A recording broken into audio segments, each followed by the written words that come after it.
Pekné dopoludnie, vážené dámy, vážení páni, všetci, ktorí nás sledujete. Ďakujeme, že ste sa dnes pripojili a veríme, že vás môžeme dneska informovať mnohými zaujímavými doplnkami o projekte spoločného záujmu, o projekte Danube Ingrid z našej už tretej verejnej konzultácie. Samotný projekt odprezentujú zástupcovia prenosových a distribučných spoločností, nebude chýbať ani pohľad Ministerstva hospodárstva Slovenskej republiky, ako aj Európskej komisie a samosprávy. Všetky dôležité informácie sme rozdelili do dvoch blokov. Rada by som vám pripomenula, že počas celého podujatia môžu klásť otázky prostredníctvom aplikácie Slido, zadaním kódu #Danube. A ak nás sledujete priamo cez Slido, stačí sa prekliknúť na otázky a môžete sa pýtať. Na konci každého bloku bude priestor na zodpovedanie týchto otázok.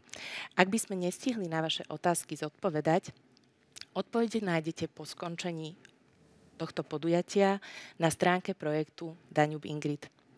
V prvom bloku konzultačného dňa Danube Ingrid vítam pani Magdalénu Brachovú, vedúcu odboru medzinárodných kontraktov a financovania, Slovenská elektrizačná prenosová sústava, akciová spoločnosť. Dobrý deň.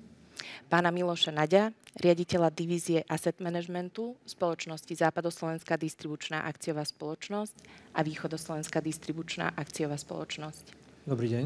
Pána Martina Pitoráka, riaditeľa odboru palív a energetiky Ministerstva hospodárstva Slovenskej republiky.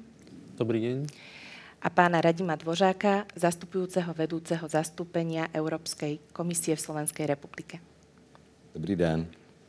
Dáma a páni, vítajte a ďakujem, že ste si dnes našli čas, aby sme spoločne odprezentovali projekt spoločného záujmu Danube Ingrid. Primárnym zámerom projektu Danube Ingrid je vybudovanie inteligentnej siete v regióne strednej a východnej Európy, aby umožnilo integráciu obnoviteľných zdrojov pri udržaní vysokej kvality a bezpečnosti dodávok. Viac nám už povedia moji hostia, ktorí na projekte spolupracujú. Poprosím pani Magdalénu Brachovú, aby nám predstavila spoločnosť Slovenská elektrizačná prenosová sústava, ktorá je jedným z realizátorov projektu Danube Ingrid. Ďakujem veľmi pekne za slovo. Naša spoločnosť Slovenská elektrizačná prenosová sústava vznikla ako nezávislý právny subjekt v roku 2002 a jej jediným akcionárom je Ministerstvo financií Slovenskej republiky.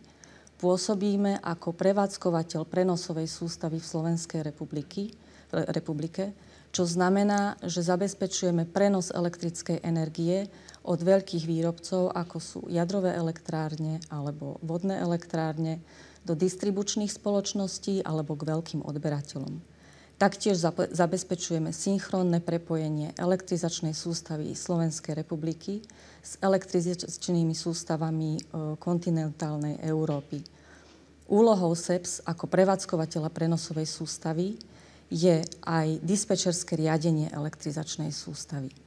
V majetkovom portfóliu našej spoločnosti sa nachádza vyše 3100 kilometrov elektrických vedení rôznej napäťovej úrovne, 400 alebo 220 kV, čo je viac ako 7-násobok dĺžky Slovenska od východu po západ. Elektrické vedenia nesie viac ako 7300 stožiarov postavených v členitom teréne rôznej nadmorskej výšky. 22 elektrických staníc zabezpečuje rozvod elektrickej energie po území Slovenskej republiky. Sme členom medzinárodnej skupiny Európskej siete prevádzkovateľov prenosových sústav ENTSO-I. Našimi prioritami sú bezpečnosť a spoľahlivosť energetickej sústavy, čomu nasvedčujú aj investície, ktoré sú potrebné do modernizácie infraštruktúry, ako aj rozvoja prenosovej sústavy. Ďakujem pekne za úvodné slova a predstavenie spoločnosti Slovenská elektrizačná prenosová sústava a odovzdávam slovo pánovi Milošovi Naďovi, ktorý nám predstaví obe distribučné spoločnosti. Ďakujem za slovo. Východoslovenská distribučná je jedným z troch regionálnych prevádzkovateľov distribučných sústav na území Slovenskej republiky. Východoslovenská distribučná prevádzkuje distribučné siete elektrických zariadení na území bývalého východoslovenského kraja Slovenskej republiky. Pôsobí už viac ako 96 rokov v tomto priemysle a v tomto priestore.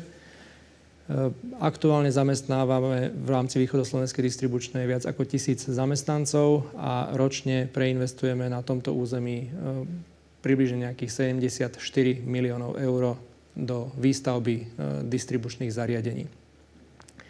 Celkovo obsluhujeme viac ako 670 000 odberných miest v rámci východného Slovenska a naša spoločnosť v podstate obsluhuje, môžeme to nazvať aj tak ako poslednú míľu, to znamená dodávku elektrickej energie až do konkrétneho rodinného domu alebo bytového domu a pre konkrétnych zákazníkov v rámci celého východoslovenského kraja.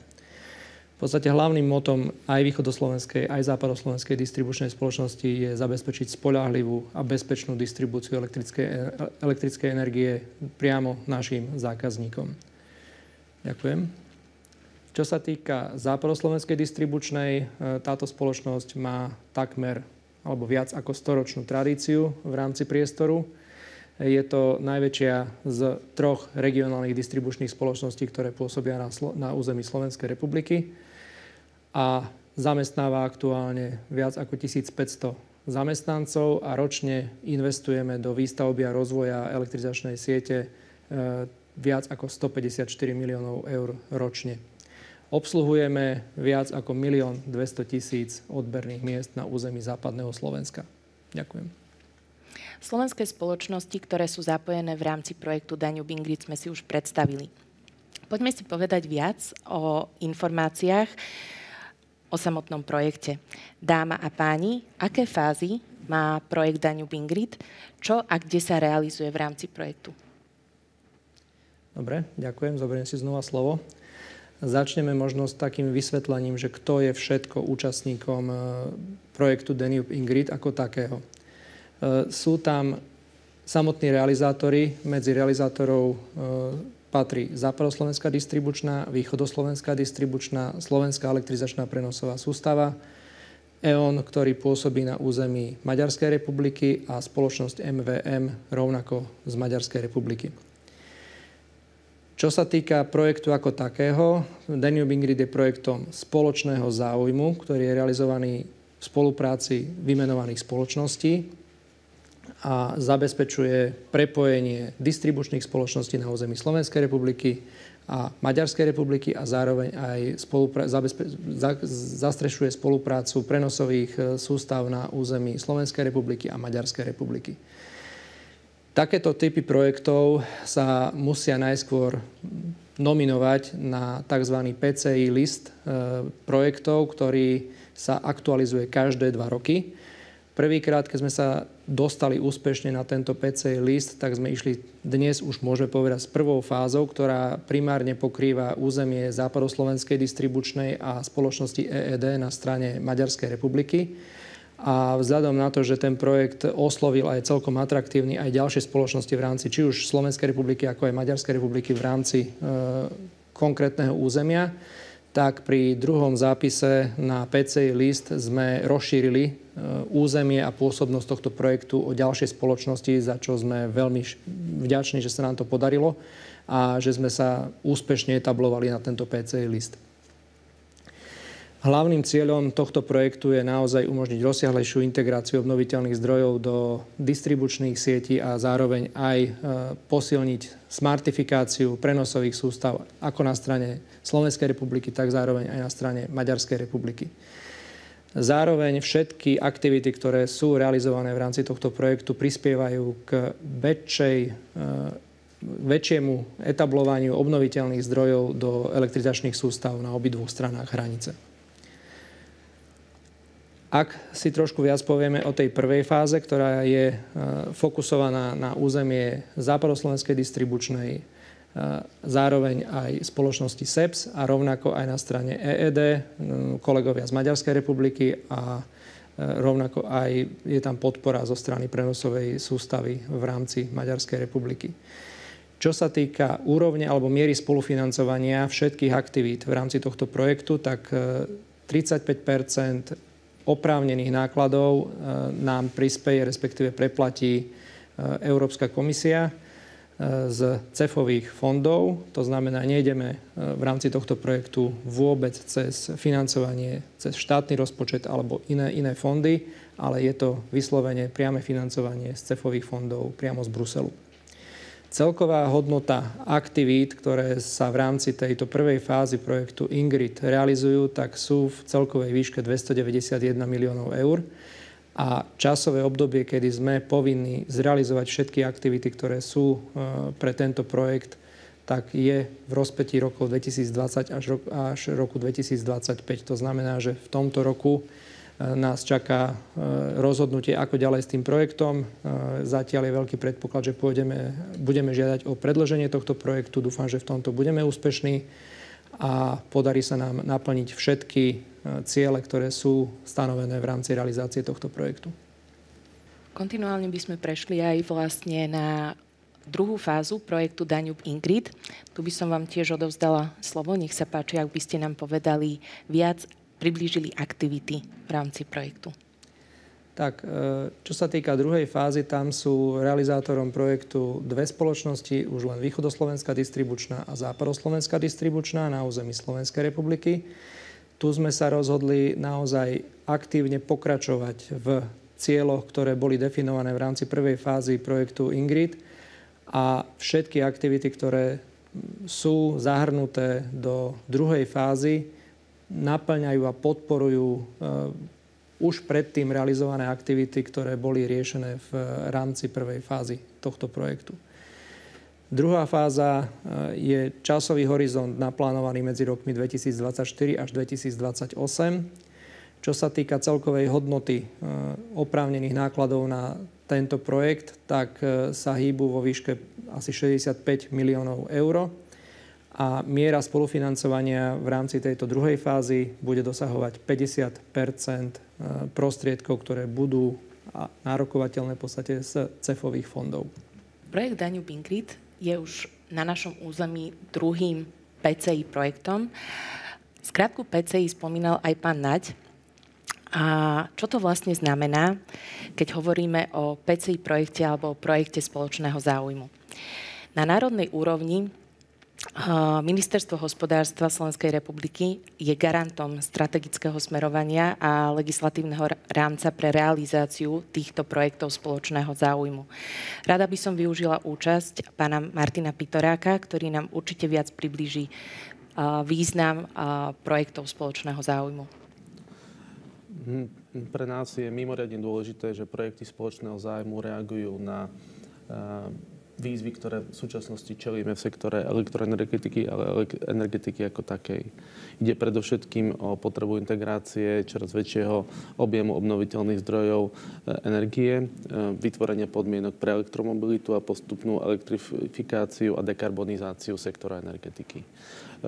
Projekty spoločného zájmu predstavujú ideálny nástroj, keďže spájajú prínosy pre dva a viac členské štáty, pričom od roku 2022 je to možné projekty mať aj nielen v rámci Európskej únie, ale aj s krajinami, ktoré sú za jej hranicami. Čo sa týka projektov spoločného zájmu, tam je mimoriadne dôležitý ten už zmienený proces, ktorý spočíva v tom, že každé 2 roky prebieha hodnotenie projektov, vyberajú sa projekty, ktoré najlepšie spĺňajú prínosy pre EÚ ako takú aj dotknuté členské štáty. A našou úlohou z hľadiska štátu je práve v procese tohto hodnotenia podporiť všetky relevantné projekty a nastaviť to hodnotenie tak, aby zohľadňovalo špecifika a prínosy pre naše členské štáty. Skutočne európsky charakter projektov spoločného záujmu je potvrdený aj tým, že tieto projekty sú nielen odsúhlasované na technickej úrovni, ale súhlas so zoznamom vyjadruje aj Európsky parlament a Rada Európskej únie, čiže je podporený Európskou komisiou, ktorá samotný zoznam navrhne, Európskym parlamentom aj Radou, všetkými 3 základnými inštitúciami, ktoré by mali zabezpečiť, že skutočne ten výsledok zodpovedá tomu, čo prináša prínos pre krajiny Európskej únie. Druhým takým dôležitým aspektom pre projekty spoločného zájmu je ten, že vytvára pre samotné projekty rámec pre urýchlenie schvaľovacích procesov, keď vieme, že povoľovacie procesy sú jednou z bariérov pre rozvoj infraštruktúry a práve Ministerstvo hospodárstva je orgánom, ktorý v rámci systému nastavenom v ten nariadenia je tým koordinačným orgánom pre sledovanie povoľovacích procesov a vlastne monitorovanie toho, či všetky zákonné lehoty sú dodržiavané tak, ako majú. Druhým a tým asi najdôležitejším prvkom je samozrejme nárok projektov spoločného záujmu na financovanie z nástroja Spájanie Európy. Tento nástroj vlastne umožňuje využitie prostriedkov, ktoré nie sú zo štátneho rozpočtu a takisto nie sú zo štrukturálnych fondov, ktoré sú dedikované národnej úrovni, ale skutočne ide o priamo riadený program Európskej únie, kde tieto projekty priamo súperia vo výzvach s ostatnými projektami v rámci EÚ. A myslím si, že za oblasť energetiky je to jedno z mimoriadne pozitívnych signálov, kde my ako Slovensko máme obvykle problém čerpať prostriedky z programov priamo riadených EÚ a práve v programe CEF Energetika sa nám podarilo či už v rámci projektov inteligentných sústav alebo ešte aj projektov klasickej infraštruktúry dosiahnuť to, že naše spoločnosti čerpali tie prostriedky na úrovni viac ako 500 miliónov eur dokopy. A zároveň vytvorila sa aj kapacita na to, aby aj v budúcnosti sa mohli tieto programy využívať čo naďalej. Čiže pre nás sú práve využitie tohto nástroja jedným z úspechov slovenskej energetiky, ktorý prispieva k tomu, aby sme sa mohli posunúť ďalej, naplňať ciele energetickej politiky EÚ, či už pri tých klasických projektoch v oblasti diverzifikácie, alebo pri tej dekarbonizácii a integrácii obnoviteľných zdrojov energie. Ďakujem veľmi pekne. Zároveň by som sa chcela vlastne obrátiť aj na pani Magdalénu Brachovú, nakoľko projekt spoločného záujmu Danube Ingrid sa môže hradiť aj s prioritným štatútom aj na národnej úrovni. Má vlastne status významnej ako aj strategickej investície. Áno, v roku 2022 sme získali štatút významnej investície ako projekt Danube Ingrid. Čo sa týka benefitov, ktoré nám tento inštitút priniesol, je to najmä v kontexte povoľovacích konaní, ako aj majetkovo-právneho vysporiadania pozemkov pod elektrickou stanicou, ako aj prístupovou komunikáciou, čo sa nám v spolupráci s kolegami zo Západoslovenskej distribučnej podarilo doviesť do úspešného konca. S platnosťou zákona o strategických investíciách sme dostali možnosť požiadať príslušné ministerstvo, v tomto prípade je to Ministerstvo hospodárstva, o potvrdenie súladu parametrov významnej investície s požiadavkami zákona o strategických investíciách. Ministerstvo hospodárstva tieto požiadavky posúdilo a vydalo rozhodnutie. To znamená, že Danube Ingrid projekt získal štatút nielen významnej, ale aj strategickej investície. Čo sa dá očakávať od benefitov štatútu strategickej investície, nakoľko projekt už je vo fáze implementácie, je možné povedať, že kolaudačné rozhodnutie alebo nejaká časová efektívnosť v oblasti rozhodovacích procesov kolaudačných na úrovni oprávnených autorít. Ďakujem. Zároveň vnímame aj silnú podporu zo strany Európskej komisie, ktorá tento projekt sleduje ako súčasť svojej politiky prepájania členských štátov a posilňovania energetickej bezpečnosti. Dnes viackrát zaznelo, že projekt Danube Ingrid nie je len národným významným projektom, ale má svoj význam aj na medzinárodnej úrovni. Preto mi dovolte privítať opätovne pána Radima Dvožáka, zastupujúceho vedúceho zastúpenia Európskej komisie v Slovenskej republike. Ako vníma Európska komisia projekty spoločného záujmu aj z pohľadu bezpečnosti a rozvoja infraštruktúry? Dobré ráno, děkuji za slovo.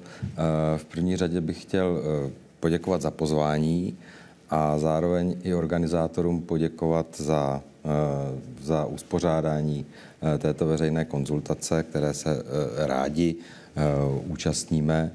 Dovolte mi rovněž zarámcovat tento projekt do kontextu širší evropské energetické politiky a poblahopřát ministerstvu hospodářství k tomu, že uspělo v té velké konkurenci přímo řízených projektů, kde proti sobě stojí kvalitní projekty z celé Evropské unie a je to určitě dobrým vysvědčením pro práci ministerstva hospodářstva.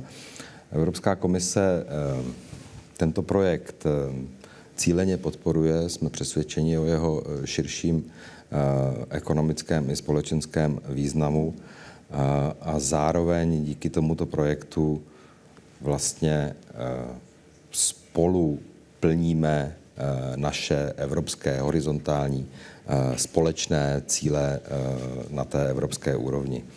Rád bych posluchačům připomenul i to, že z našeho pohledu se jedná o strategickou přeshraniční iniciativu v oblasti distribuce elektřiny mezi Slovenskem a Maďarskem. A těmi cíli jsou, jak už tady několikrát zaznělo, posílení regionální sítě tak, aby lépe zvládala celkově rostoucí poptávku po elektřině.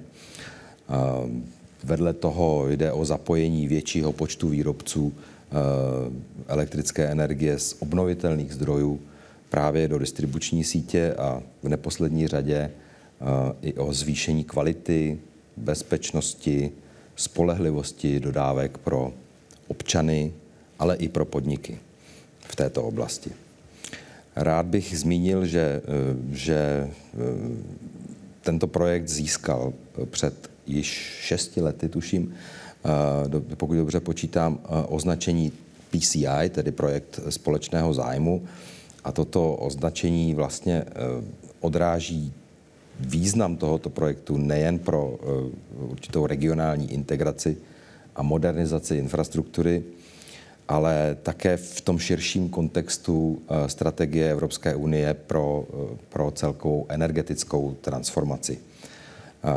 Toto označení, vlastně tento projekt podporuje i naše cíle Evropské unie v oblasti cenově dostupné, bezpečné a udržitelné energie a celkově dlouhodobé dekarbonizace.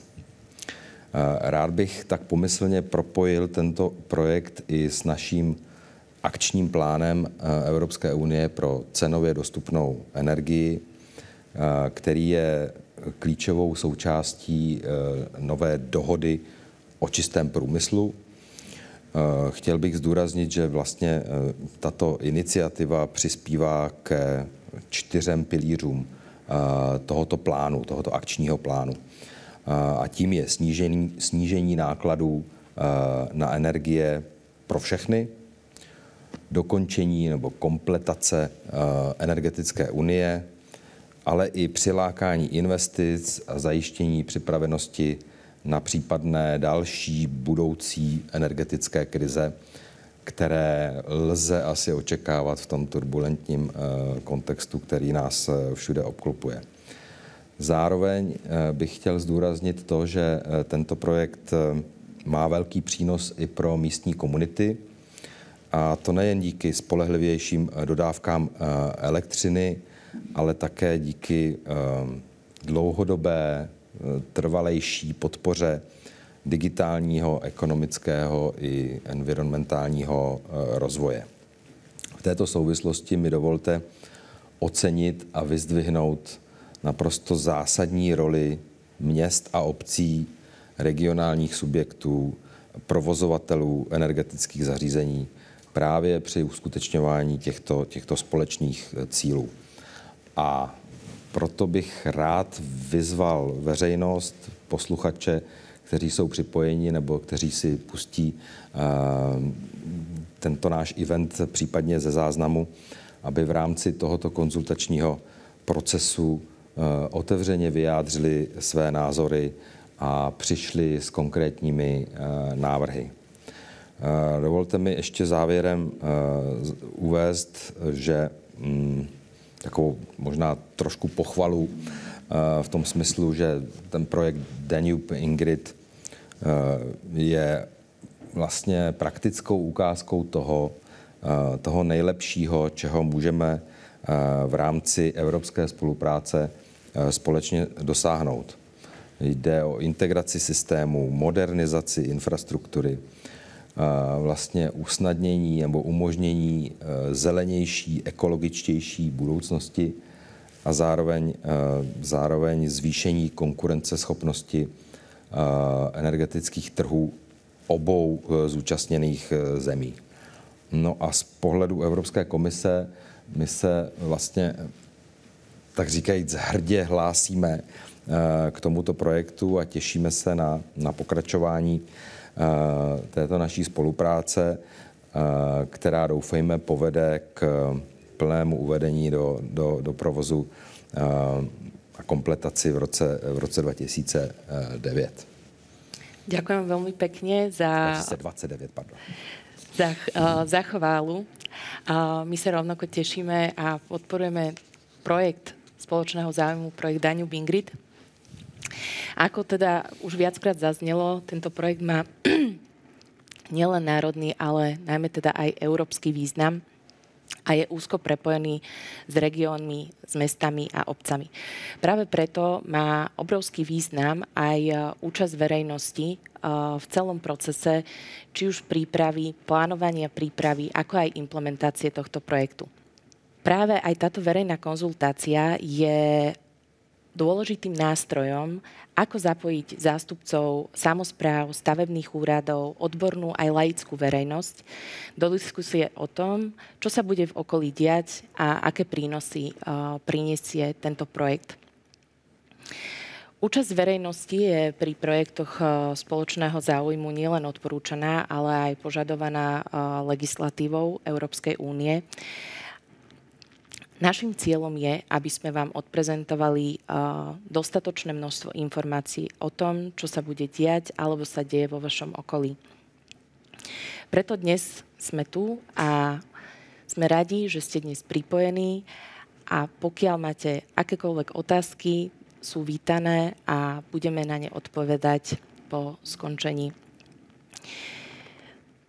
Zároveň skôr než sa teda pustíme do otázok, len v krátkosti, v prvom bloku sme si predstavili projekt Danube Ingrid, jeho význam pre Slovensko aj pre Európu a zapojené spoločnosti Slovenská elektrizačná prenosová sústava, Západoslovenská distribučná a Východoslovenská distribučná. A teraz už poďme na vaše otázky. Akým prínosom je pre projekt získanie štatútu významnej investície? Keďže ten štatút bude není z našej spoločnosti, tak sa ujmem slova, ale myslím, že som to už dostatočne vystihla v rámci prezentácie. Je to najmä v kontexte povoľovacích konaní, ako aj majetkovo-právneho vysporiadania a dodáva to taký šmrnc tomu projektu aj v očiach Európskej únie a agentúry SINEA samotnej. Čiže aj agentúra oceňuje vlastne to, že nie len v mysle ten nariadenia majú projekty PCI štatút významných investícií alebo sú vo verejnom záujme, ale je to zabezpečené v rámci vnútroštátnej legislatívy prostřednictvím zákona o významných investíciách. Ďakujem.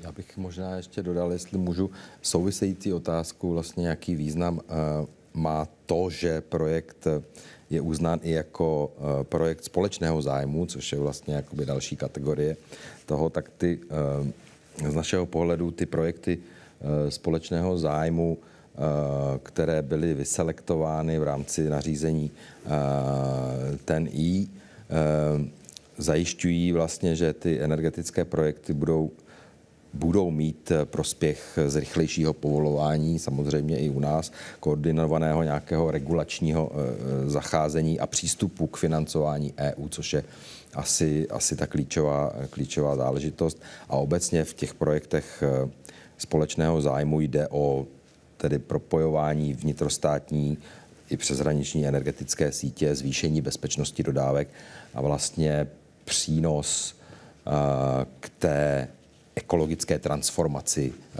která probíhá po celé Európskej únii. Ďakujem. Prešli by sme na ďalšiu v poradí. Môže vznik novej infraštruktúry ovplyvniť ceny elektriny pre obyvateľov? Skúsim zareagovať. Ja by som možno začal z opačného konca. Ak by projekt takéhoto typu nebol, tak by tam bol obrovský tlak na ceny elektriny ako takej. Prečo tomu nie je? Lebo sa nám podarilo zohnať iný zdroj financovania ako z vlastných zdrojov, respektíve nežiadame o financovanie a s tým pádom asi nepriamo zodpoviem aj ďalšiu otázku, ktorá je na slajde.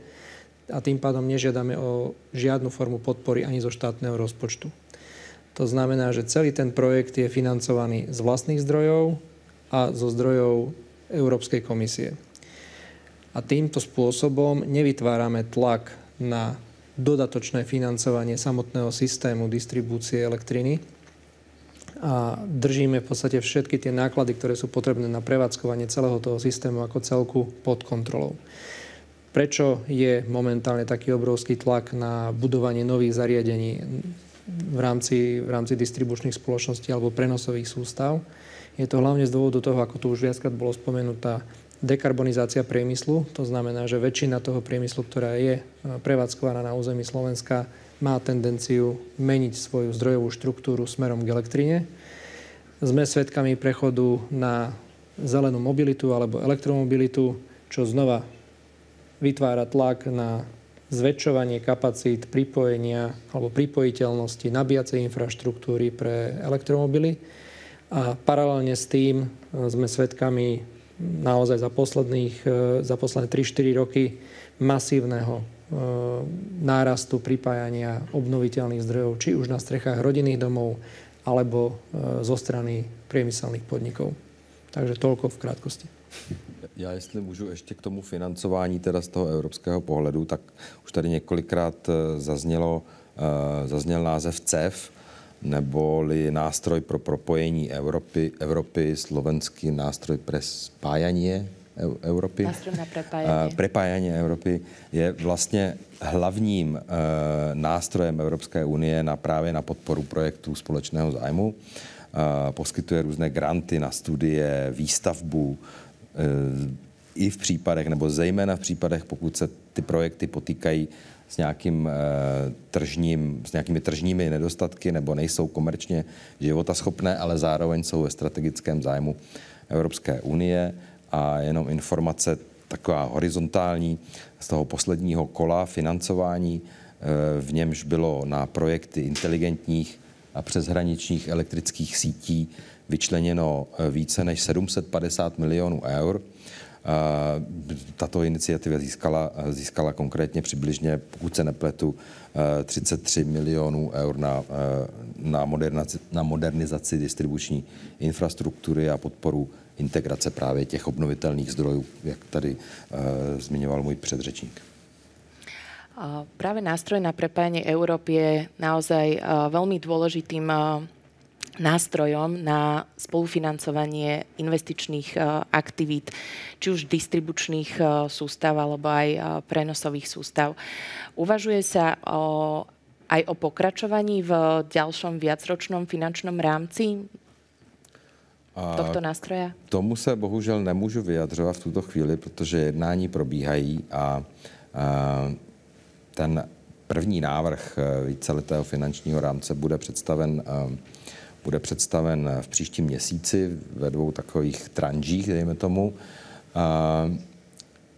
Můžeme pouze spekulovat o tom, že i vzhledem k těm uvedeným úspěchům tohoto nástroje existuje zájem na jeho pokračování.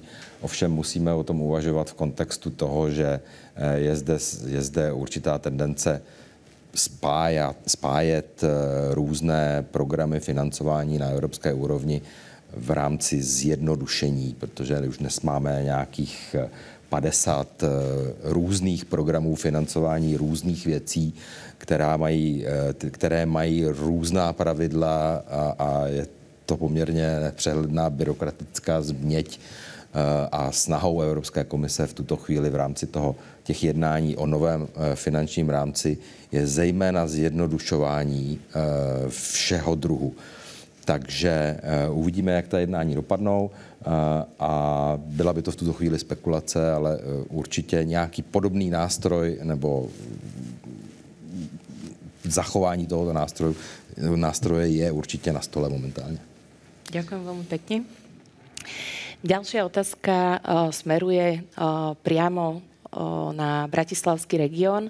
Ako pomôžu investície v rámci projektu Danube Ingrid bratislavskému regiónu? Neustále rozsiahlejšia výstavba najmä v okolí Bratislavy a narastajúci počet užívateľov elektrizačnej siete si vyžaduje posilnenie jej uzlových bodov. Realizáciou aktivít, ktoré sú zahrnuté v rámci projektu Danube Ingrid, sa zvýšia kvality dodávky elektriny a eliminujú sa možné dopady spôsobené výpadkom dodávok elektriny. Na úrovni distribučnej a prenosovej sústavy v oblasti hlavného mesta sa zvýši spoľahlivosť napájania dotknutých uzlových oblastí v tomto regióne. Akým spôsobom sa do projektu môžu zapojiť samosprávy, respektíve ako vedia prispieť? Možno z pohľadu aj ministerstva hospodárstva, prípadne pán Náď ako realizátor? Čo sa týka zapojenia samospráv do projektov tohto typu, v podstate účasť samospráv v takýchto projektoch je úplne zásadná, kľúčová, lebo bez aktívnej spolupráce s jednotlivými samosprávami v podstate nie sme schopní realizovať takéto typy projektov. Čiže v ďalšom bloku je tu aj jeden zo zástupcov samosprávy, za čo sme naozaj veľmi vďační, že si našli čas a priestor prísť sem a porozprávať skúsenosti s realizáciou tohto typu projektu. A nechcem predbiehať obsah ďalšieho bloku, takže to by som nechal potom na pána Vlčeka. Ale od samotného začiatku jednotlivých aktivít je tam nevyhnutné diskutovať aktívne, či už so samosprávami, alebo s obyvateľmi, priamo s obyvateľmi v rámci dotknutých území o tom, akým spôsobom budeme zasahovať či už do prostredia, či už do biotopov, ktoré sú v okolí jednotlivých miest alebo územných samospráv a rovnako akým spôsobom či už samotná výstavba alebo nové dielo, ktoré vznikne v danej lokalite, ovplyvní životy obyvateľov, ktorí tam žijú. Čiže naozaj tá aktívna diskusia, aktívna spolupráca s obyvateľmi je alfa a omega na to, aby takéto typy projektov boli úspešné. Nie je potrebné zo strany samospráv nejak aktívne riešiť a vstupovať do samotnej realizácie. V podstate celé to bremeno povinností spočíva na pleciach realizátorov, ktorí sú v rámci projektu. A úloha samospráv je naozaj byť ten komunikačný kanál na obyvateľov tak, aby projekty tohto typu našli pochopenie medzi širokým obyvateľstvom. Toto je za mňa to najdôležitejšie, lebo v konečnom dôsledku všetky tieto projekty sa robia pre obyvateľov Európskej únie a Slovenskej republiky ako takej. Takže toľko v krátkosti.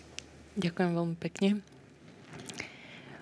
Pán Pitorák, prípadne aj môžete aj nadviazať na ďalšiu otázku ohľadom nových možností pracovných miest alebo aj rozvoja regiónov? Ja by som možno nadviazal na to, že skutočne všetky tieto aktivity sa robia pre odberateľov elektrizačnej sústavy v tomto regióne a s tým vlastne súvisí aj práve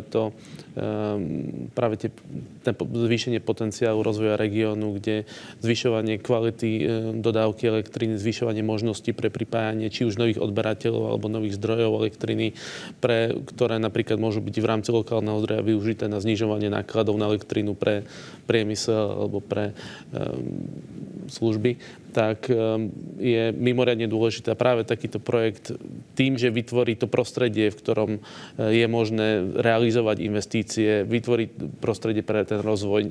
Čiže je takým enablerom pre ten rozvoj v rámci regiónu.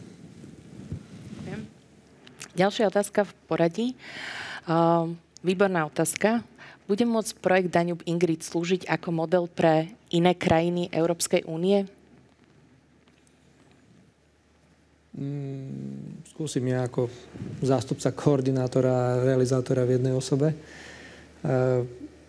Určite by sme boli radi, kebyže slúžime ako nejaký role model pre ďalších realizátorov projektov spoločného záujmu. Na druhú stranu treba ale na rovinu povedať, že pri samotnej súťaži o získanie prostriedkov z PCI fondov je naozaj veľmi veľká konkurencia veľmi kvalitných projektov naprieč celou Európskou úniou. Čiže nemyslím si, že my by sme mali byť ten role model v konečnom dôsledku a projekty, ktoré sme stretli počas tej celej cesty, keď sme sa uchádzali o prostriedky, boli naozaj veľmi kvalitné a častokrát, musím povedať, aj porovnateľné. Napriek tomu boli sme možno úspešnejší, boli sme možno lepší, atraktívnejší než naša konkurencia. Takže v krátkosti povedané, určite by sme boli radi ako role model, ale nemyslím si, že je to nevyhnutná podmienka realizácie takéhoto projektu. Ďakujem veľmi pekne za zodpovedanie. Prešli by sme k ďalšej otázke, ktorá sa týka spolupráce medzi Slovenskom a Maďarskom, nakoľko teda odznelo, že projekt Danube Ingrid je cezhraničný projekt medzi Slovenskom a Maďarskom. Ako sa vám spolupracuje pri realizácii tohto projektu s maďarskými kolegami? V rámci prvej vlny projektu je zapojená maďarská distribučka EED. V podstate spolupráca prebieha najmä na úrovni technických výmeny rôznych dát, meteodát. To je už na úrovni distribučných spoločností, majú spoločné aktivity, ale samozrejme zdieľame si aj technologické know-how, organizujeme stretnutia, na ktorých si zdieľame poznatky v rámci implementácie jednotlivých aktivít. Možno viac k tým technickým dátam povie pán Naď.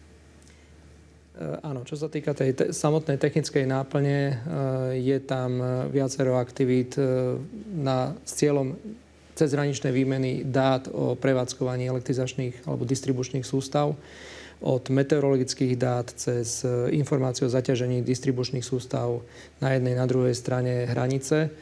A v konečnom dôsledku dokážeme lepšie predvídať situáciu v elektrizačnej sústave, či už na strane Maďarskej republiky alebo na strane Slovenskej republiky, a tým zvyšovať bezpečnosť a spoľahlivosť prevádzky distribučných sietí v rámci toho projektového územia.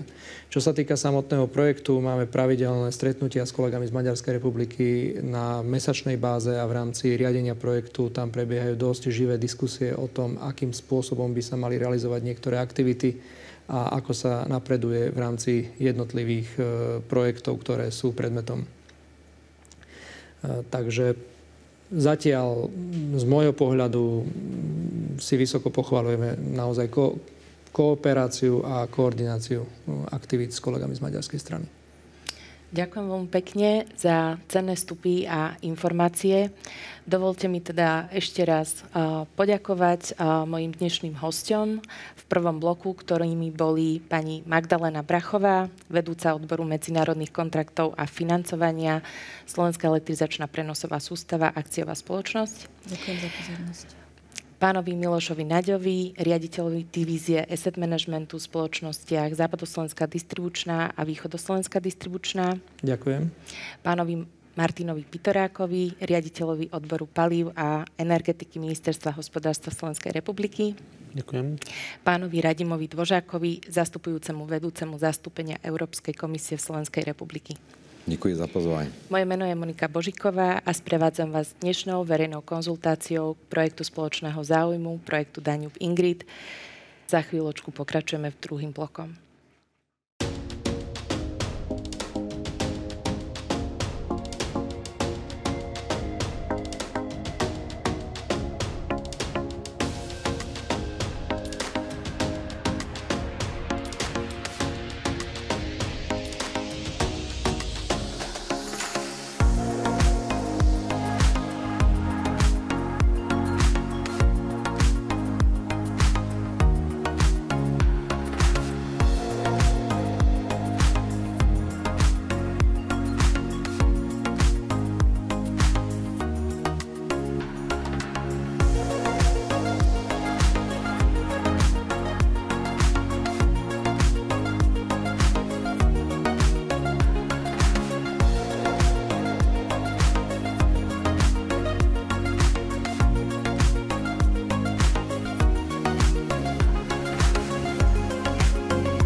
Presúvame sa do druhého bloku našej verejnej konzultácie. Porozprávame sa v tomto bloku viac detailne o Danube Ingrid prvej fáze, ako aj Danube Ingrid druhej fáze. V tomto bloku prezradíme, čo sa už zrealizovalo, čo sa realizuje a aká najvýznamnejšia stavba nás čaká. Rozprávať sa budem tentoraz so zástupcami prenosových a distribučných spoločností, ako aj so zástupcom samosprávy. Vítam vás, páni, a dovolte predstaviť vám pána Rastislava Kanasa, výkonného riaditeľa sekcie investície elektrických staníc, Slovenská elektrizačná prenosová sústava, akciová spoločnosť. Dobrý deň. Pána Ota Friča, vedúceho tímu grantových a inovačných programov spoločnosti Západoslovenská distribučná a spoločnosti Východoslovenská distribučná. Dobrý deň. A pána Michala Vlčeka, starostu mestskej časti Bratislava Vajnory. Vítajte. Dobrý deň, ďakujem pekne za pozvanie. Začnem hneď z ostra otázkou, aké sú ciele projektu Danube Ingrid a prečo treba investovať do sústavy? Tak ak dovolíte, môžem začať ja.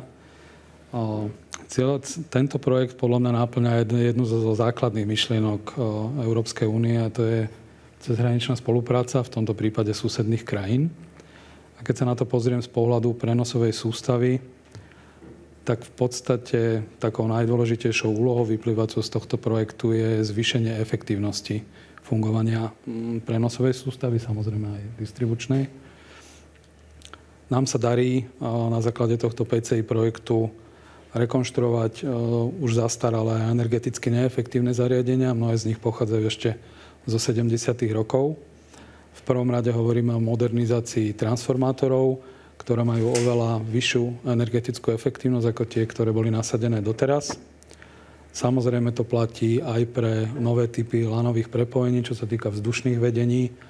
Tam znovu prichádza k výraznému zvýšeniu efektivity. A v neposlednom rade tam patrí aj digitalizácia celého riadenia prenosovej sústavy. Možno potom neskôr sa dostaneme aj hlbšie k tejto téme.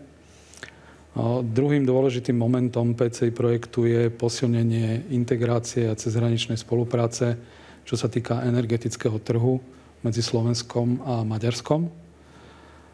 Toto je záujem aj z pohľadu Európskej únie, pretože zlepšením energetických tokov medzi týmito krajinami v podstate prichádza k lepšej liberalizácii trhu a v konečnom dôsledku by to malo znamenať aj optimálnejšie ceny pre spotrebiteľov elektrickej energie. No samozrejme, čo sa týka toho riadenia a sekundárnej techniky a IT systémov, tak dôležitým cieľom je aj zvýšenie stability a bezpečnosti dodávky. Bližšie potom neskôr tiež. Aký je pohľad distribučnej sústavy na prehlbenie cezhraničnej spolupráce? Pre nás ako pre distribútora elektriny je dôležité to, že sme súčasťou nejakého väčšieho komplexného celku. Spolupracujeme s prenosovými sústavami aj s ďalšími distribučnými sústavami a tým, že sme vzájomne prepojení, previazaní, tak je veľmi dôležité hľadať cesty, ako spoluprácou prinášať nejakú pridanú hodnotu. Tá pridaná hodnota sa nemusí prejaviť len v prepojení vzájomnom, ktoré je prostredníctvom elektrických vedení, ale môže sa prejaviť aj v tom, že vieme spolupracovať, vieme si vymieňať medzi sebou dáta, ktoré pomáhajú prevádzkovať tú sústavu efektívnejšie, pripravovať ju na to, aby bola schopná absorbovať a čeliť výzvam v súčasnosti. Tých výziev je viacero a medzi iným je to aj rastúce množstvo obnoviteľných zdrojov, ktoré v poslednej dobe si zažívame a uvedomuje si ho určite každý z nás, či už sú to priemyselní výrobcovia, alebo sú to domácnosti, ktoré si chcú zoptimalizovať svoje náklady a hľadajú spôsob, ako vyrábať elektrinu sami. Čiže tou vzájomnou spoluprácou sa nám darí dosahovať benefity v širšom meradle, nielen pre nás ako individuálne spoločnosti. Čo sú tie prvky, na ktoré sa zameriavate pri ďalšom rozvoji infraštruktúry? Na čo je potrebné sa zamerať a respektíve prečo potrebujeme tie investície aj realizovať? Keď môžem znovu ja. Na slajde vidíme niekoľko základných hesiel, tak budem sa možno venovať tým horným štyrom. V minulosti sme boli zvyknutí, že čo sa týka výroby a výroby elektrické energie a dopravy tej energie ku zákazníkom. Mali sme niekoľko málo veľmi výkonných elektrární, ktoré boli centralizované, poviem to tak, ale dnes už žijeme dobu, keď energetika funguje decentralizovaným spôsobom, že k týmto veľkým zdrojom pribúda množstvo malých decentralizovaných energetických zdrojov. Ako kolega spomenul, hovoríme tu v prvom rade o obnoviteľných zdrojoch. A to je vlastne to druhé heslo, dekarbonizácia. My máme v súčasnosti na Slovensku, pokiaľ mám správne informácie, inštalovaný výkon v soláre okolo 1200 MW. Národný klimatický plán, ku ktorému sme sa ako Slovenská republika zaviazali, hovorí, že do roku 2030 by v soláre malo byť okolo 1700 MW a máme nejakých plánovaných 750 MW aj vo veterných parkoch, aj keď od toho sme ešte veľmi ďaleko. Ale jednoducho treba predpokladať, že ten rozvoj obnoviteľných zdrojov tam nastane a to so sebou prináša aj mnohé výzvy. Jednak treba ten výkon preniesť a jednak treba celú tú sústavu uriadiť a tam práve patrí to ďalšie heslo modernizácia a obnova sústavy. Teraz nehovorím len o energeticky úspornejších systémoch, ale hovorím aj o smart grid konceptoch a IT riešeniach. Jednoducho tú sústavu treba riadiť tam, kde vzniká výroba a kde sa deje spotreba, tam na mieste. A tam treba veľmi, veľmi rýchle procesy riadenia a veľmi efektívnu výmenu informácií. A toto sa práve dá dosiahnuť nasadením pokročilých informačných systémov. To sa vlastne deje aj v rámci PCI projektu Danube Ingrid. Už tu bolo spomínané aj v rámci bloku 1 rozširovanie alebo zvyšovanie spotreby v rámci Bratislavy a uzlových lokalít, ktoré pokrýva Západoslovenská distribučná. To treba mať tiež na pamäti. To znamená, spotreba nám rastie a zároveň v tejto lokalite nám budú pribúdať ďalšie obnoviteľné zdroje a toto všetko musíme byť schopní pripojiť do sústavy a vedieť to uriadiť. Pán Frič. Keď to zoberiem z pohľadu západoslovenskej distribučnej, tak a takisto východoslovenskej distribučnej, keďže tá je tiež súčasťou projektu, máme niekoľko víziev, ktorým čelíme. Hovorili sme o rastúcom podiele výroby z obnoviteľných zdrojov, čo je trend, ktorý je stále rastúci a naďalej asi ešte nejaké obdobie bude, lebo jednak sú to ciele klimatické Európskej únie, zavádzania podpore obnoviteľných zdrojov. Jednak je to aj environmentálne cítenie nás ako ľudí. Každý z nás sa snaží uvažovať o tom, možno ako by sme dokázali vyrábať si elektrínu tým spôsobom, ktorý je ekologicky privetivejší a teda priaznivejší pre životné prostredie. Ale takisto naozaj sú regióny, kde cítime veľký prírastok požiadaviek na spotrebu, aj nielen výrobu, ale aj spotrebu elektriny. Rastie nám na Slovensku množstvo automobilov, ktoré využívajú alternatívny zdroj pohonu, to znamená, sú to elektromobily, plug-in hybridy. Za posledný rok, ak mám správne údaje, tak máme približne 50+% nárast počtu nových elektromobilov, ktoré sú v prevádzke. A to sú len elektromobily, ktoré sa predávajú na primárnom trhu. To znamená od oficiálnych distribútorov. Množstvo ďalších elektromobilov je aj z druhej ruky. A teda síce ten počet tých vozidel nie je možno teraz taký vysoký, že by spôsoboval problém, ale tá dynamika toho rastu je tak veľká, že my musíme už teraz ako distribučné spoločnosti uvažovať o tom, čo nám to v budúcnosti prinesie a prispôsobiť tú kapacitu a naše schopnosti tomu, čo sa v budúcnosti bude od nás očakávať. A s tým súvisí aj možno ďalšia výzva tejto doby a to je akoby digitalizácia vo všeobecnosti a takisto požiadavka na zvýšenú bezpečnosť v tom priestore digitálnom. Toto sú tiež veci, na ktoré adresuje projekt Danube Ingrid, kde sa snažíme posilňovať svoje schopnosti. Posuňme sa k samotným aktivitám v rámci projektu Danube Ingrid. Aktivity Západoslovenskej distribučnej nám predstaví opätovne pán Frič. Ďakujem. Západoslovenská distribučná má v projekte Danube Ingrid dva také základné okruhy aktivity. Jednak sú to aktivity, ktoré bežia už od roku 2020 v rámci prvej vlny alebo prvej fázy toho projektu, kde máme 4 čiastkové aktivity. A potom teda je to druhá fáza, ktorá začala len nedávno. Začala sa implementovať v roku 2024 ako Danube Ingrid druhá fáza.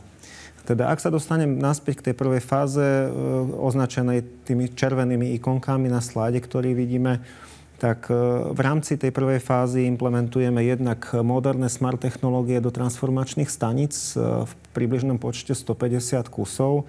V doterajšej dobe už viac ako 110 kusov transformačných staníc s takými technológiami vybavené boli. Ide o technológie, ktoré umožňujú na diaľku s stanicami komunikovať, zberať a respektíve snímať dáta z nich a prenášať ich na naše riadiace centrum. A tým pádom byť flexibilnejší v schopnosti reagovať na dianie v sústave a takisto aj plánovať prácu a realizovať manipulácie oveľa rýchlejšie a častokrát bez potreby ľudského zásahu. Druhá aktivita Danube Ingrid v prvej fázi je výstavba nových elektrických staníc na transformujúcich elektrínu zo 110 na 22 kV. Tam máme dve veľké realizácie, Vajnory a Mierovo. Stanica v Mierove je momentálne už v prevádzke zrealizovaná. Jej realizácia bola ukončená v roku 2024. A stanica Vajnory, o tej sa budeme podrobnejšie baviť dnes a tá je práve vo fáze, kedy sa realizuje. Ďalej tam máme aktivitu zameranú na budovanie siete, optickej siete na našich elektrických vedeniach na úrovni 110 a 22 kV. My sme sa v rámci projektu zaviazali zrealizovať približne 320 km takýchto optických sietí.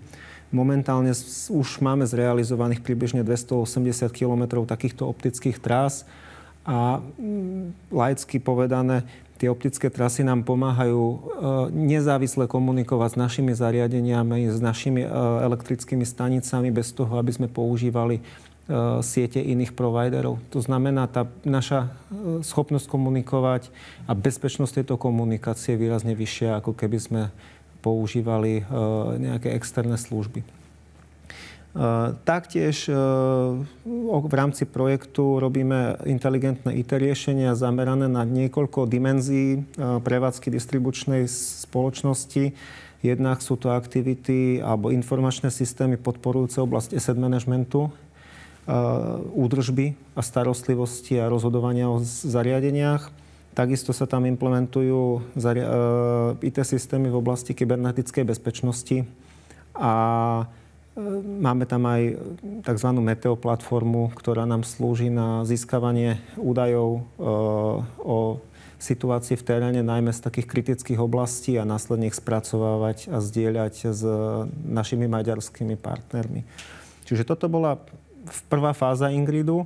A v tej druhej fáze, ktorá sa práve začala, teda nedávno, koncom roka 2024, máme dve kľúčové oblasti. Tá prvá bude veľká investícia do nového káblového vedenia na úrovni 110 kV medzi elektrickými stanicami Žabimajer a Vajnory. To je Vajnory, tá nová elektrická stanica.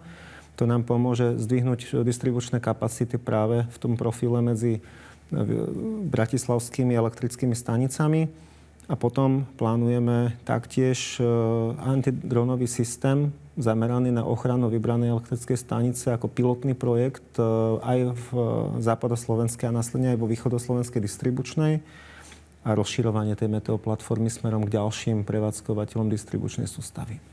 Spomínali ste dve také kľúčové elektrické stanice. Mňa zaujalo už ukončená výstavba elektrickej stanice v Mierove. My tu máme pre vás prichystané aj krátke video. Poďme sa teda pozrieť, ako taká výstavba vyzerá. Poprosím réžiu.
Ako sme mohli vidieť, ide o naozaj komplexnú výstavbu.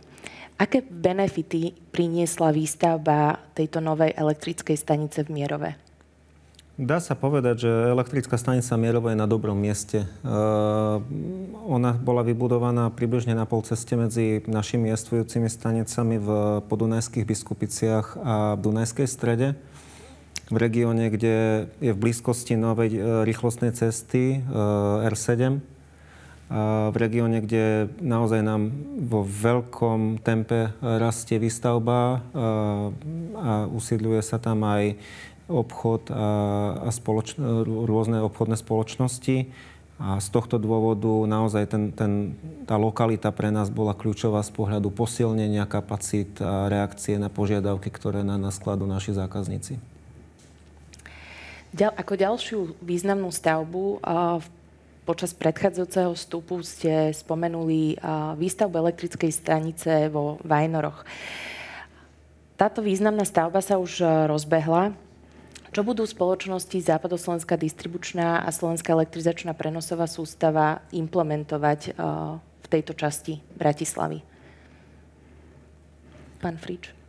Elektrická stanica Vajnory je jedna z investícií, ktorá naozaj v dlhodobom horizonte naozaj je jedna z tých top akcií, ktoré robíme spolu s prenosovou sústavou.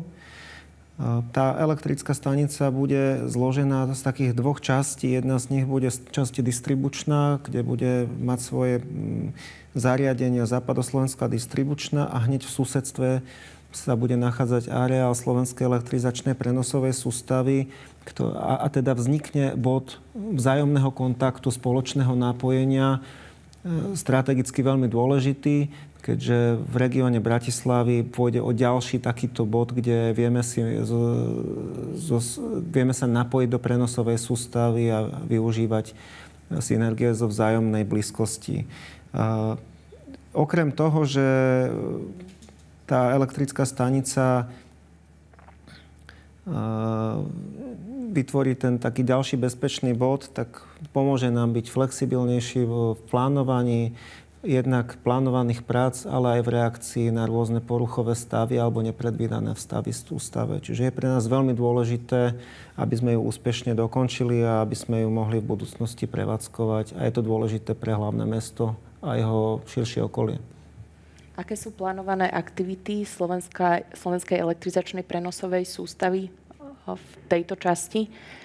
Máme tam ešte ďalšie slajdy, aby som možno iba upresnil, že my sme ešte nezačali s výstavbou našej časti. Momentálne sme v štádiu finalizácie zmluvných vzťahov, ale hneď v lete, respektíve v náskorej jeseni už plánujeme veľmi intenzívne začať s výstavbou s tým, že by mala byť ukončená pred koncom roku 2026.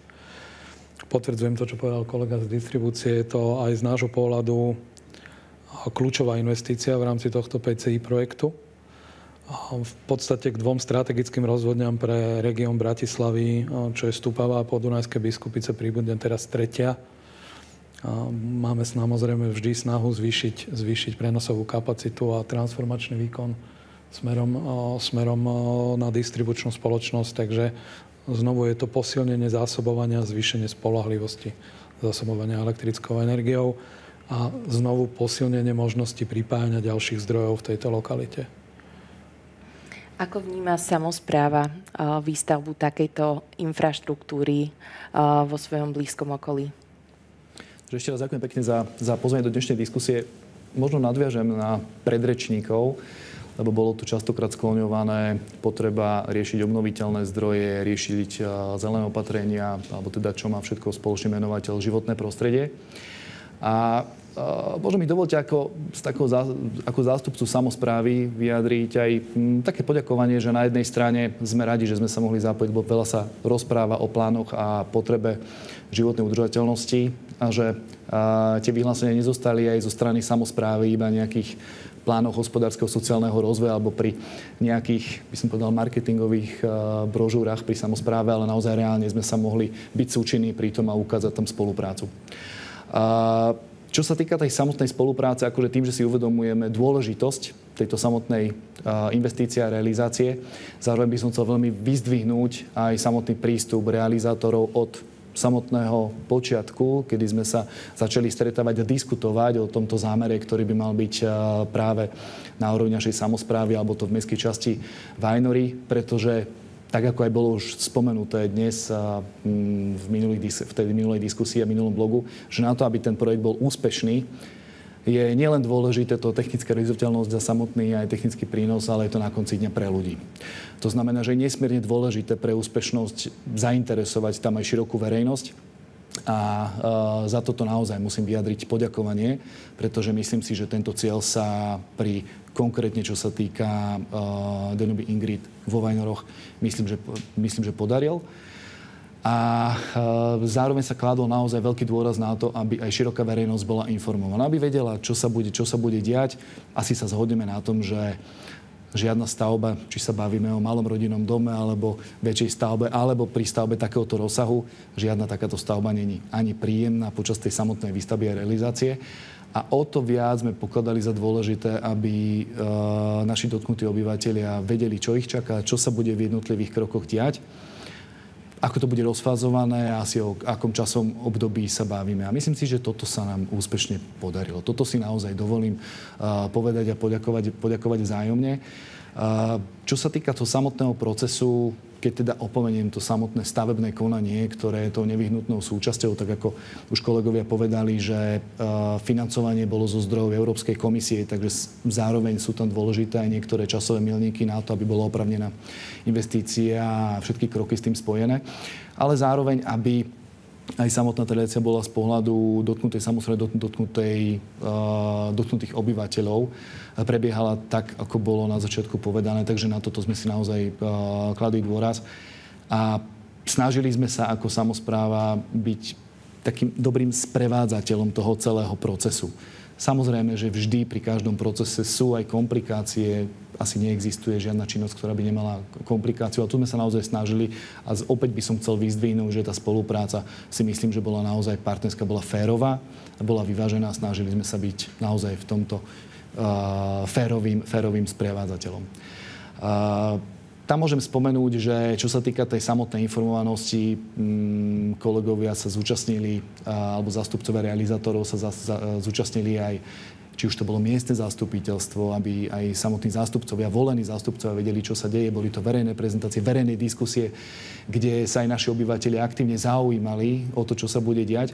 A možno spomeniem aj takú pikošku, keď môžem povedať, že tak ako bolo uvedené v tej prezentácii, že aj samotná realizácia stavby je umiestnená na tzv. Jurskej ceste, čo je v našej samospráve, v našom katastri, je priamo dotknutá cyklotrase, čiže oddychovej výletnej ceste, kde chodia ľudia rekreovať, sú tam cyklisti, rodiny, mamičky s deťmi. A tu by som chcel naozaj veľmi vyzdvihnúť, a to sa týka toho samotnej prípravnej fázy, že so zástupcami realizátorov sme naozaj veľmi dôsledne komunikovali a snažili sme sa pretlmočiť, že aj samotná bezpečnosť pri vybudovaní samotnej stavby je nesmierne dôležitá, jednak kvôli bezpečnosti, ktorá tam realizuje sa, ale zároveň na to, aby aj to široká verejnosť prijala. A myslím, že sa nám podarilo spoločne nájsť aj opatrenie na to, aby sme napríklad minimalizovali auta, ktoré koniec koncov, alebo nákladiaky a technické prostriedky, sa minimalizoval tranzit, ktorý prechádzal cez mestskú časť alebo cez Vajnory. Bola vybudovaná doplnková komunikácia, aby naozaj ten tranzit bol odklonený. Druhá vec, potom po samotnej reakcii bude tam už iba nejaká minimálna obslužná dopravná vyťaženosť. Aj pri samotnej tej Jurskej ceste spomenutej, ktorá je cyklotrasa, urobili sa bezpečnostne deliace prvky, aby naozaj ľudia vedeli aj počas výstavby celú dobu rekreačnú cyklotrasu využívať a nedošli tam do nejakých kolíznych bodov. Takže ako naozaj toto sú skutočne veci, ktoré ako zástupcovi alebo zástupcovi samosprávy môžem len vyzdvihnúť. Túto spoluprácu, ktorá bola od začiatku až do tohto momentu. A naozaj nemám ani najmenší dôvod obavy, že takáto férová spolupráca bude pokračovať aj ďalej a následne. Ako teda ste potvrdili, tak nejde len o formálnu úradnú spoluprácu, ale táto spolupráca má naozaj aktívnejší rozmer, čo v zásade už nás priviedla aj do bodu, že v tejto mestskej časti už naozaj tá stavba sa realizuje.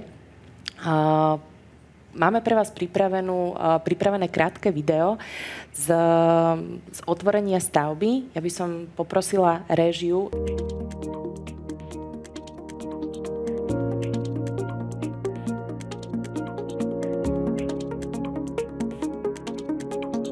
Nachádzame sa na stavenisku elektrickej stanici Vajnory. Je to jedna z najkľúčovejších stavieb projektu Danube Ingrid, ktorý realizuje Západoslovenská distribučná spolu so svojimi partnermi SEPS a EED z Maďarska.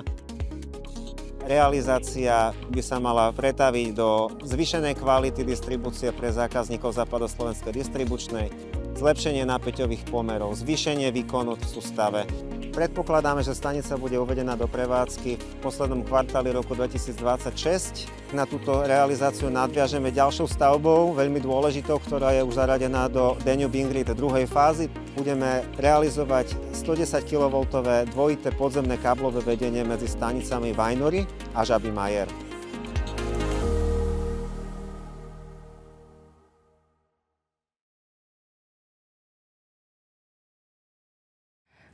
Pán starosta, v predchádzajúcom vstupe ste spomenuli Jurskú cestu, ktorej ste sa spoločne teda aj s realizátormi projektu venovali, najmä v tej prípravnej fáze, aby ste umožnili obyvateľom využívať naďalej túto cestu aj počas výstavby. Momentálne, vzhľadom k tomu, že teda už tá výstavba aj prebieha, bolo by možné z vášho pohľadu vyzdvihnúť také tie pozitíva alebo niečo, čo bolo výnimočné z pohľadu spolupráce, či už v rámci teda prípravy alebo aj v súčasnom dianí? Možno by som spomenul aj ten taký výučný alebo edukatívny efekt, ktorý bol, že neboli to len aktivity, ktoré boli smerované tak toho formálneho charakteru, že spolupráca alebo informovanosť na miestne zastupiteľstvo a podobne. Ale čo bolo veľmi pekne prijaté aj vo vzťahu k verejnosti sú, že tá participácia bola aj na takých voľnočasových alebo kultúrnych podujatiach. Teraz nedávno sme mali napríklad akciu Mesto pre deti, čo je veľmi v jednoduchosti vysvetlený projekt, že ako by mohlo napríklad vyzerať okolie základnej školy bez toho, keby sa minimalizovali autá, bolo naozaj okolie školy bezpečné alebo dodržiavali sa pravidla cestnej premávky. A to bolo krásne vidieť také prepojenie, že momenty zo stavby, ako sa segregovala samotná cyklotrasa na to, aby aj deti a rodiny s deťmi boli bezpečné a zároveň edukácia aj vo vzťahu k deťom. Pretože tam tá prepojovanosť naozaj veľmi pekne ide. Koniec koncov, povedzme si úprimne, že my rodičia, čo sa týka našich detí, tam veľmi citlivo to vnímame a citlivo počúvame. Takže toto boli také momenty, ktoré naozaj zafungovali. A na druhej strane, možno by to mohla byť aj taká inšpirácia, pretože dnes, a chvála Bohu, to tak je, že verejnosť je zvedavá, čo sa v ich prostredí deje, v akom prostredí žijú a aké prostredie budú aj žiť naďalej.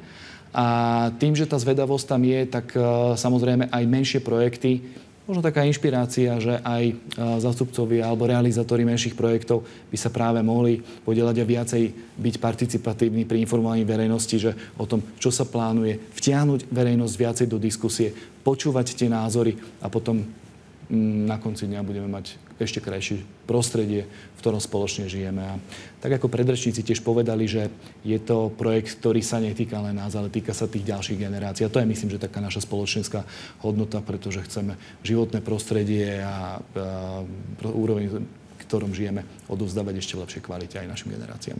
Myslím si, že ste to krásne zhrnuli a ja by som sa obratila aj teda aj na realizátorov, ako vnímajú spoluprácu s mestskou časťou Vajnory, či už pri tých začiatkoch, pri tej prípravnej fáze, ako aj v súčasnosti, aj s ohľadom teda na výstavbu a opatrnosť a edukatívnu aktivitu, ktorej sa venovali vlastne prednedávnom v rámci ako súčasť tejto verejnej konzultácie. Môžem ja, tak ja vnímam tú spoluprácu ako dlhodobú. My naozaj lokalita pre budúcu stanicu Vajnory bola v územnom pláne rezervovaná viac ako 30 rokov. A už vtedy, keď sa začalo uvažovať o tejto budúcej lokalite, tak bolo treba nejakým spôsobom dostať to do tých plánovacích dokumentov a potom to pokračovalo v priebehu projektovej prípravy stavby a postupne v rámci povoľovacích procesov, kde postupne sa veľmi pekne vykryštalizoval ten vzťah aj so stavebným úradom, aj s predstaviteľmi mestskej časti, kde ja si veľmi vážim, že ten prístup, ktorý tu bol prijatý, bol pozitívny. Hľadali sme spôsoby a nie dôvody a my sa priebežne snažíme naozaj tú situáciu vnímať. Keď vidíme, že existuje nejaká zámienka alebo nejaká pochybnosť, tak sa snažíme informovať a byť proaktívni v tom, aby vedeli naozaj naši partneri, respektíve verejnosť, čo robíme, prečo to robíme a aké benefity z toho pre nich vyplývajú. Ešte sa možno dostanem k tej aktivite, ktorú sme robili nedávno, k bezpečnosti premávky na Jurskej ceste. Tam sme sa rozhodli vo väčšej miere si ako cieľovú skupinu stanoviť deti a naozaj tú bezpečnosť a ten narratív o bezpečnosti šíriť prostredníctvom detského publika. Ale myslíme si, že práve ten detský divák, alebo teda tie deti dokážu vo veľkej miere tie informácie prenášať aj na ľudí vo svojom okolí, na svojich rodičov, na svojich kamarátov. A je dôležité, aby tá informácia naozaj bola v ovzduši, aby sa nám podarilo predchádzať problémom a potenciálnym kolíziám. Takže primárnym cieľom vlastne tejto aktivity bola edukácia a bezpečnosť obyvateľov. Bolo to cielené priamo do tohto časového obdobia z pohľadu vlastne nejakých predprázdninových aktivít? Áno, my sme si vybrali to obdobie zámerne, jednak sme identifikovali príležitosť, kedy naozaj sa organizuje podujatie, na ktorom budeme mať veľmi veľké publikum a na druhej strane sme krátko po začiatku výstavby. My sme základný kameň poklepávali v marci 25 a od tej doby naozaj intenzívne prebieha výstavba.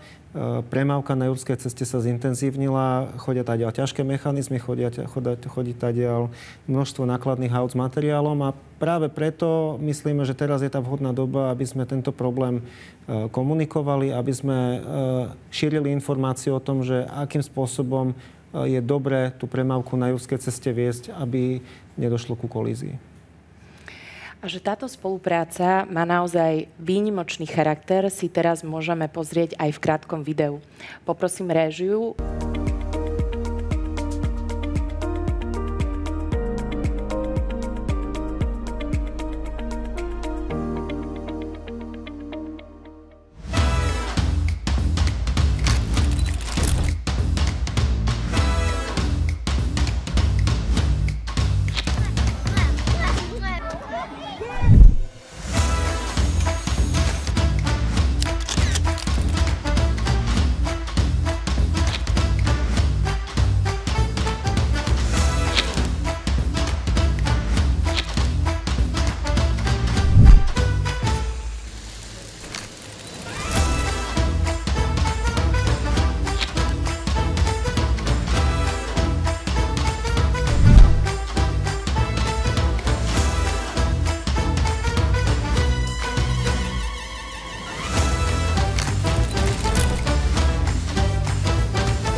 Aj takto vie fungovať spolupráca. Verím, že ste v tomto krátkom videu cítili to, čo vnímame aj my.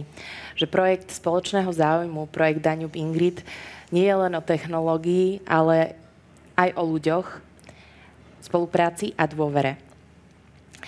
Pozrime sa aj na ďalšie aktivity v rámci projektu Danube Ingrid. kde projekt prináša nové príležitosti pre rozvoj a pri tejto príležitosti by som rada odovzdala slovo pánovi Kanasovi. Ďakujem. Ako už bolo povedané, spoločnosť Slovenská elektrizačná prenosová sústava má v rámci tohto PCI projektu na západnom Slovensku kľúčovú investíciu do výstavby elektrickej stanice s transformáciou zo 400 na 110 kV vo Vajnoroch. To je tá druhá časť tej lokality, ktorú sme mali možnosť vidieť na fotografii. My začíname, ako som povedal, niekedy začiatkom septembra s výstavou, ale to ukončenie pred koncom roku 2026. To je pevné a spoločné v podstate. A prídem potom k detailom tejto rozvodne. A okrem výstavby samotnej elektrickej stanice, s tým samozrejme súvisí aj zaústenie 400 kV vedení, to znamená vybudovanie prepojov medzi susednými elektrickými stanicami. Na jednej strane je to vedenie z Podunajských Biskupíc do Vajnor a z druhej strany ideme zo Stupavy do Vajnor. To znamená, riešime tam 4 lokality pred samotným zaústením pre nové elektrické stožiare a jedna lokalita je v blízkosti obce Malinovo. A s týmto projektom sú spojené ešte ďalšie dva, ktoré sú takisto čiastkovo financované z PCI projektu Danube Ingrid, a to je modernizácia, respektíve rozšírenie elektrickej stanice Podunajskej Biskupice, to sa čiastočne udialo, a elektrickej stanice Stupava. V Vajnori sme už hovorili, čo je možno dôležité povedať, že je to teda vzduchom izolovaná rozvodňa, že bude bezobslužná a plne diaľkovo monitorovaná a riadená z dispečingu, či už hlavného alebo záložného SEPSu. Bude vybavená tými najnovšími digitálnymi technológiami, pretože už z podstaty, že bude bezobslužná. A z dôvodu, že chceme naozaj dosiahnuť čo najefektívnejšiu prevádzku tejto elektrickej stanice, tak budú nasadené najmodernejšie systémy z pohľadu sekundárnej techniky. Aby sme nezostali len pri slovách, skúsme prejsť aj do terénu, konkrétne do Podunajských Biskupíc. Poprosila by som réžiu o krátke video, kde by sme si mohli priblížiť prepravu transformátora do elektrickej stanice.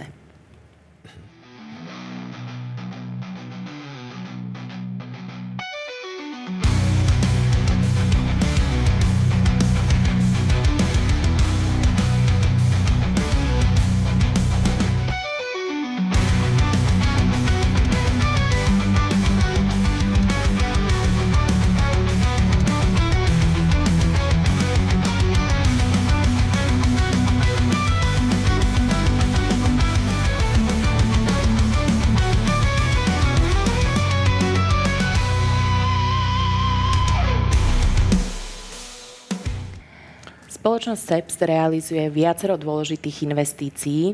Vo väčšom detaile nám ich opäť predstaví pán Kanas. Na videu sme mali možnosť vidieť prepravu nového transformátora, ktorý smeroval do elektrickej stanice Biskupice.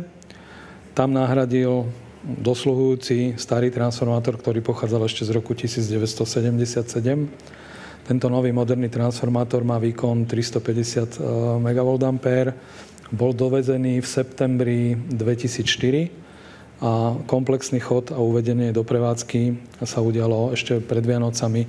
To znamená, že táto časť projektu bola sfinalizovaná v decembri 2004.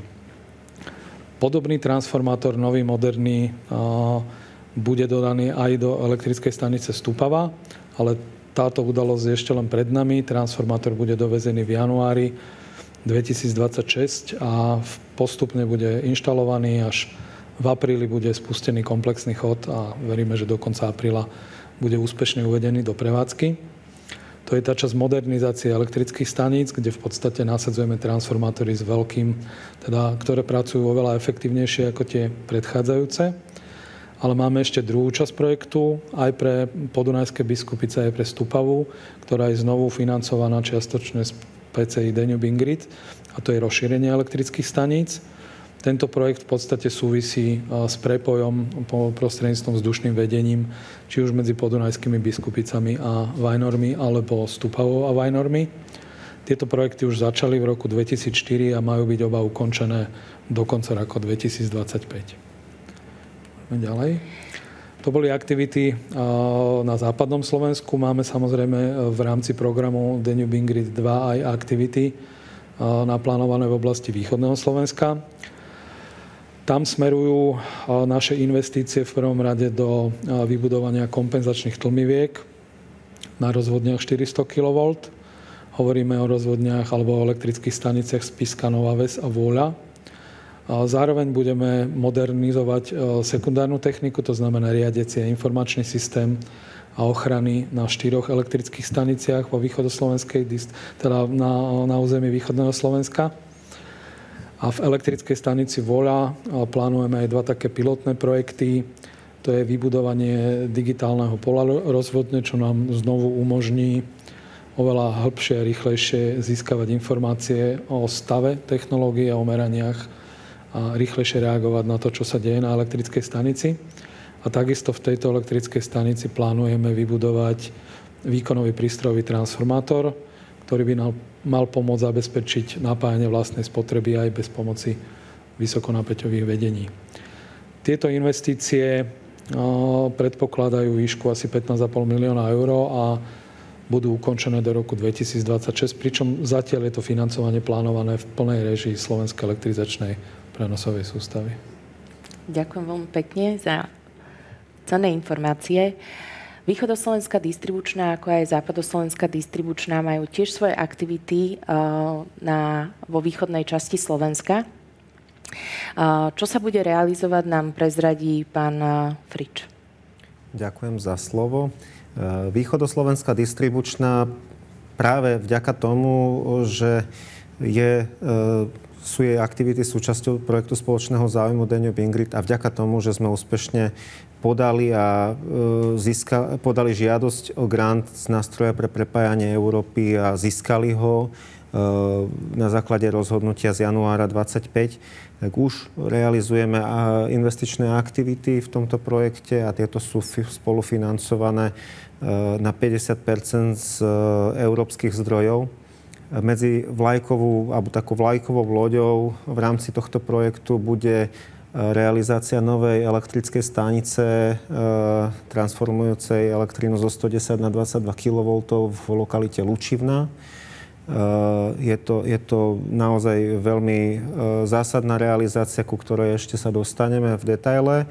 Následne takisto máme do projektu zaradené montáže nových výkonových transformátorov zo 110 na 22 kV v 6 elektrických staniciach na východnom Slovensku. Z nich momentálne realizácia už prebieha v staniciach Košice Juh a v Rožňave. Ak sa vrátime ešte na predchádzajúcu stranu, vidíme tam ďalšiu oblasť aktivít, ktorá súvisí s optickými trasami na našich elektrických vedeniach.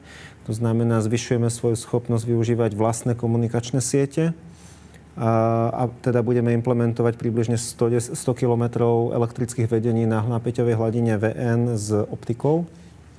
A tento projekt zahrnie aj 60 smart staníc, malých distribučných trafostaníc, ktoré prinesú viacero benefitov. Jednak bude naozaj tá inštalácia smart zariadení v nich. To znamená, budú umožňovať komunikáciu, ďalkové ovládanie z riadiaceho centra a zároveň vo viacerých prípadoch dojde k tomu, že budeme používať nové kompaktné stanice miesto jestvujúcich veľkých murovaných blokov. To znamená viacero benefitov aj pre nás, aj pre okolie. A čo sa týka poslednej takej oblasti aktivít, tak je to implementácia systému ochrany proti neautorizovanému vniknutiu drónu do našej elektrickej stanice a rozšírenie platformy pre zdieľanie meteodát a teda dobudovanie siete meteostaníc na východnom Slovensku. Ak ideme do väčšieho detailu, ja sa ešte povenujem stanici Lučivna. Je to vlastne stavba alebo elektrická stanica, ktorá do budúcna nahradí jestvujúcu spínaciu stanicu v Lopušnej doline. V Lopušnej doline tá spínacia stanica je pomerne v dôležitom a chránenom území v 5. stupni ochrany a táto stanica bude do budúcnosti zrušená a nahradená práve elektrickou stanicou Lučivna. Lučivna bude plne automatizovaná, diaľkovo riadená elektrická stanica v tom naozaj modernom štandarde s 2 transformátormi v dimenzii 25 až 40 MVA. Čo je zaujímavé na tejto realizácii, tak plánujeme využiť už naozaj nové ekologické riešenia bez využitia skleníkových plynov. Konkrétne plynu SF6, ktorý je momentálne tak, akoby plynom, ktorý Európska únia taktiež tlačí na to, aby bol do budúcna nahradený ekologickejšími variantami. Realizácia elektrickej stanice Lučivná sa predpokladá v rokoch 26 až 28.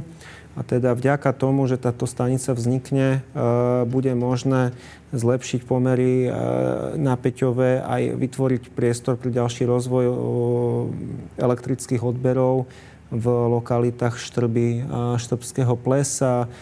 Je tam aj benefit napájania vlastnej spotreby vodnej elektrárne v Čiernych prečerpávacej a ďalších menších odberateľov. Takže myslíme, že táto stanica naozaj bude riešením, ktoré významne posunie dopredu túto lokalitu východného Slovenska.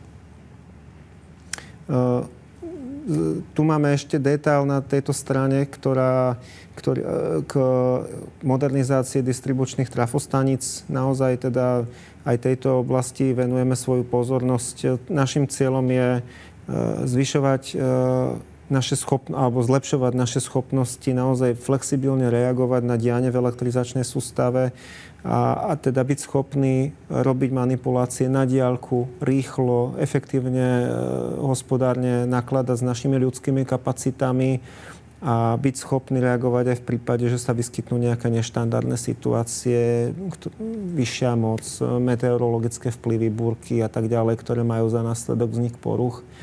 A teda aby sme boli na ne schopní reagovať, aby sme boli oveľa flexibilnejší, tak sa snažíme naše trafostanice nielen na západnom, ale aj na východnom Slovensku čím ďalej, tým viac preklapať do toho smart designu. Okrem iného taktiež v rámci Danube Ingrid plánujeme tým, že veľká väčšina tých distribučných trafostaníc, ktoré budeme modernizovať, už bude ekologického prevedenia bez použitia skleníkových plynov SF6. Myslím si, že náš program sme práve vyčerpali. Priblížili sme sa k záveru. Dnes sme mali možnosť získať opäť veľa zaujímavých postrehov v rámci projektu Danube Ingrid.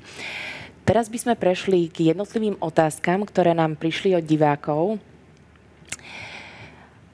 Aké konkrétne technológie tzv. Inteligentných sietí sú súčasťou projektu Danube Ingrid? Páni? Môžem zareagovať ja. Budem sa asi opakovať, ale teda skúsim poskytnúť niekoľko príkladov. Jednak sú to už tie nedávno zmienené distribučné trafostanice umožňujúce diaľkové ovládanie, diaľkovú lokalizáciu poruch, zber údajov o tom, v akom stave je v reálnom čase naša distribučná sústava. Potom sú to taktiež realizácie nazývané u nás Smart Management strada poruchových stavov, čo je priebežné meranie veličín na 22 kV vývodoch z elektrických staníc. To sme tiež implementovali v rámci Danube Ingrid a dá sa to považovať za isté smart riešenie. Okrem toho sú to naozaj komunikačné cesty optické, ktoré umožňujú napríklad komunikovať aj so zariadeniami, ktoré v teréne máme, tzv. Úsekové odpojovače, ktoré v minulosti bolo zvykom, že sa manipulovali manuálne, rozpájala sa alebo sa znova naspäť zapájala nejaká časť elektrického vedenia na úrovni VN. Teraz už nasadzujeme riešenia, ktoré sú schopné tieto manipulácie robiť spôsobom na diaľku riadeným, automatizovaným. Čiže aj toto je nejaký príklad smart inštalácie v rámci projektu Danube Ingrid. Môžem ja za Slovenskú elektrizačnú prenosovú sústavu, bez toho, že by som išiel do nejakých hlbších detailov, predsa len sme kritická infraštruktúra. Celá elektrická stanica je v podstate je v podstate osadená priemyselným ethernetom a tam sú pripojené všetky zariadenia, alebo takmer všetky zariadenia, ktoré riadia jednotlivé vývodové polia a ostatné typy polí. A všetok prenos údajov už funguje na digitálnej báze. To znamená, už sa snažíme obmedzovať káblové prepoje medzi jednotlivými časťami. To znamená, tam, kde ten signál, to meranie vzniká, je vyzbierané a už je prenášané čisto digitálne. Treba si uvedomiť, že to riadenie prevádzky elektrickej stanice beží na programe, ktoré majú cyklus rádovo v desiatkách milisekúnd. To znamená, že to vyhodnocovanie situácie, či už je to stav rozvodne, stav jednotlivých meraní, ide tak veľmi rýchlo, že my dokážeme veľmi efektívne zareagovať na akúkoľvek situáciu. To je jedna vec. A druhá vec je, že v automatickom režime dokážeme premanipulovať celú rozvodňu zo stavu A do stavu B s tým, že sa kontroluje správnosť jednotlivých krokov. To znamená, snažíme sa eliminovať nejaký ľudský faktor, nejakú ľudskú chybu. To je asi v tom základe, ako to funguje u nás. Ďakujem veľmi pekne. My sme naplnili náš dnešný dedikovaný čas. Nestihli sme odpovedať na všetky otázky, avšak odpovede na ne nájdete na webovej stránke projektu Danube Ingrid.